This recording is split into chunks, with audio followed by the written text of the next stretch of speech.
Let's go to Skype now for how this is playing inside Iran. Thomas Erdebrink is the New York Times bureau chief in Tehran. What's the mood this morning? Well, you know what's very interesting? As I came back from the press conference with President Rouhani, I was almost embraced by my neighbors who for years have been asking me, Thomas, what will happen with the nuclear program? Where is this heading? Will there be more sanctions? And today, for the first time in a long time, they were all smiling. Before that, I was invited to a selected press conference at President Rouhani's office. He said that the regime of sanctions against Iran has now been broken. It's interesting to see the Iranian journalists, who are, of course, first journalists and secondly Iranians, as they say so themselves, how happy they were, how upbeat. And they are sharing a feeling that a lot of people here in Iran are actually at this moment saying they are experiencing, which is one of happiness, of hope. I called to the man who normally exchanged my dollars for me, and he told me that the Iranian national currency, which has lost over 100% over the last years because of sanctions to the dollar, had actually gained some strength this morning, in another sign that also business people feel that this agreement is one that will bring Iran forward in the coming months. Thanks for that, Thomas. Our team of experts here now to analyze and debate the deal. ABC's Christiane Amanpour and Martha Raddatz.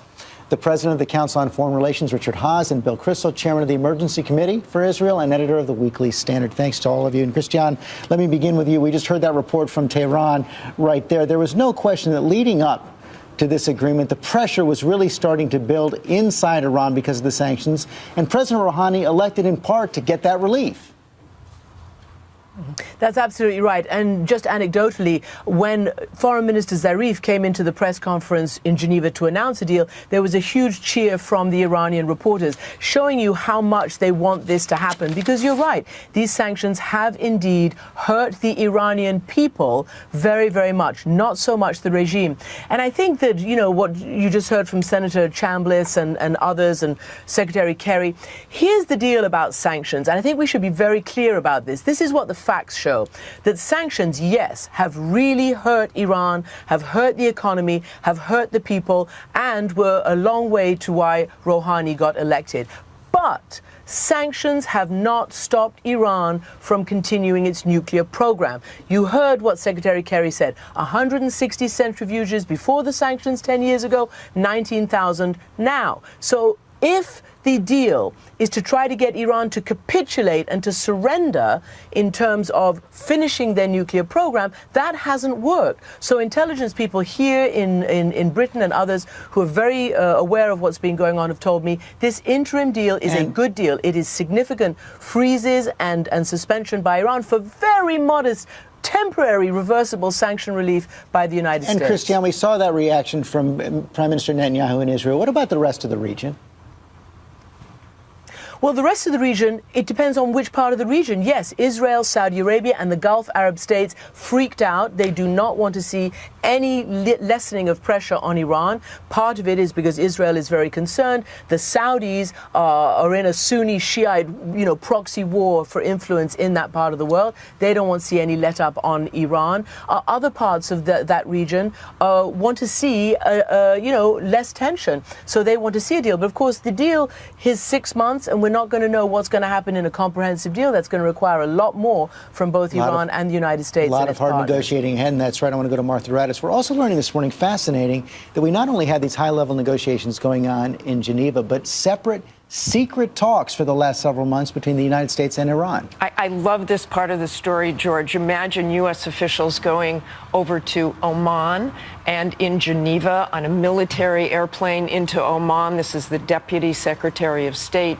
William Burns, and a man named Jake Sullivan, who is the principal foreign policy advisor for Joe Biden. They went over there, met with senior Iranian officials, and nobody really knew about this, including some of our closest allies, including Israel. And they basically set the stage. They had about 5 secret meetings saying, how do we get to talks? At the same time, we're also seeing this big debate now about what this actually does to the Iranian program. Secretary of State Kerry saying it expands the period that it'll take them to get a nuclear weapon. You hear Senator Chambliss completely disagrees. What's the United States estimate for how much time this is buying us? The experts I've spoken to just a short time ago believe it doubles the time to break out when the Iranians could push for a nuclear weapon. The worst case was 1 to 2 months. The Israelis certainly believed it would probably happen in 1 month, maybe just weeks. They believe this would double the time because it eliminates and the production of 20% highly enriched So not even uranium. close to a permanent deal. Not But even you're close. calling it, Bill Kristol, just a pause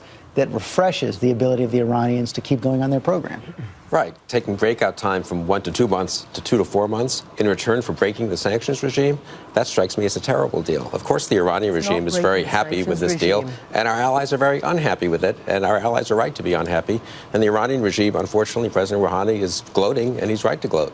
But the question, Richard Haass, is going to be, I guess, which is more reversible, the relief of the sanctions or the Iranian program?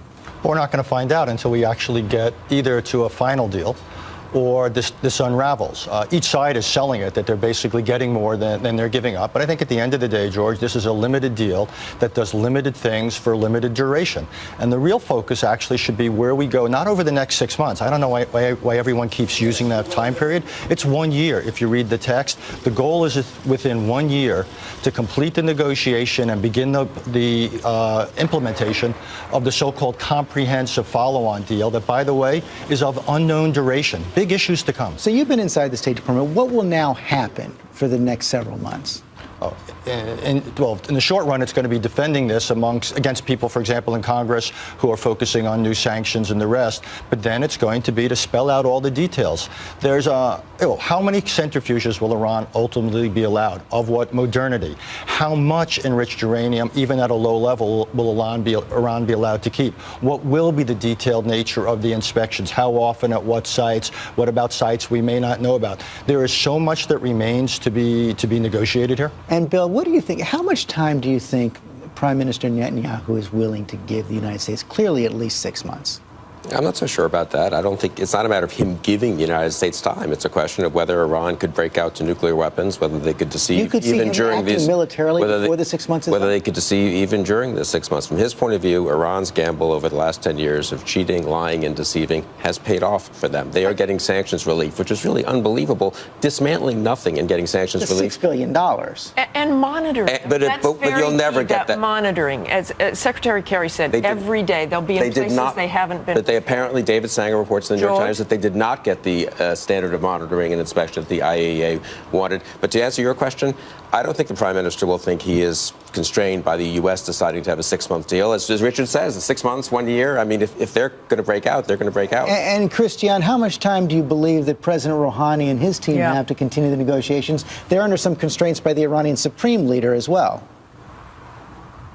They are, but here's the difference. Why hasn't this happened before? Because Iran was unable to do it before. Under the completely contemptible time of Ahmadinejad, there was no way that this was going to happen, and it was static for a long time. Now Rouhani has done what many people think is the impossible, and that he has Khamenei behind him, and Khamenei has brought the other, bits of consensus of Iran behind him for the moment. And by the way, this isn't historic. In 2003, etc., it was frozen for 2 years and suspended the entire program. So I think in terms of time, where the Israelis are really concerned, it's about the Arak heavy water reactor.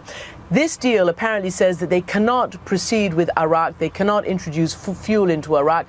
And of course, the Israelis have told me that if, they need to, they might go after Iraq, even if the U.S. doesn't at all. So I think the Iraq thing is very, very important. And what I'm being told is that in the future, Iraq cannot be a heavy water reactor. It cannot be a plutonium producer, a route to another bomb. It must be converted to a light water reactor. We'll see. Finally, Richard Haass, what are the odds that this actually does lead to a permanent agreement that actually prevents Iran from having a nuclear weapons program? Preventing, it won't do that much. Negotiations like this, George, don't solve problems. What they do is manage them. Think of this as a condition to be managed. They'll put ceilings on it, they'll put constraints on it, they'll arrange for inspections.